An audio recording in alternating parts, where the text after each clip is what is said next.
Brown Park for STEM NOLA STEM Saturday about the physics of sound. Kids are getting down and dirty with instruments. They're going to create sound with waves and vibrations, and it's going to be a great day.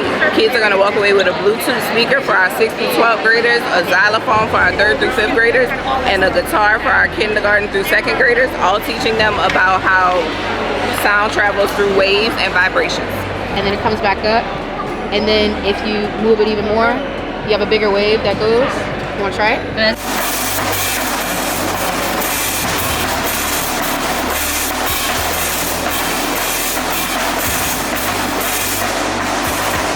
So excited today because this is our Physics of Sound Day.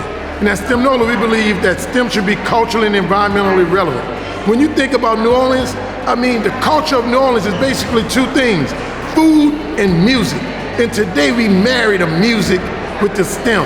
And just like music comes from vibration and music propagate by waves, we make the connection that STEM, that waves, science, technology, engineering, and mathematics, is the foundation of music also.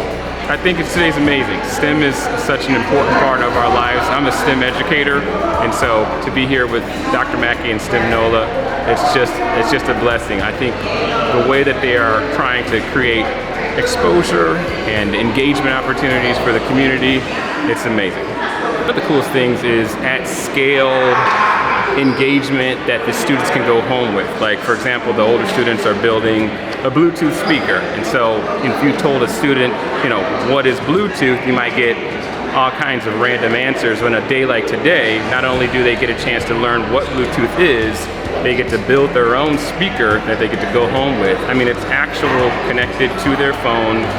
They might have Beats headphones, or they know what Bluetooth is, but the way it drives home is when you can create it yourself, and then also given the opportunity to go home with it. So I thought I've never seen that before. Because I have attempted to build things at home, but I never really had the materials to do so. And today I got some materials, and this is my first ever machine that I've ever built, I guess you could say. Yeah, and I think it's pretty cool because I like music. Number 2, now you need to tape that first, because they can't touch each other because that'll burn out everything. You need to just tape around this wire.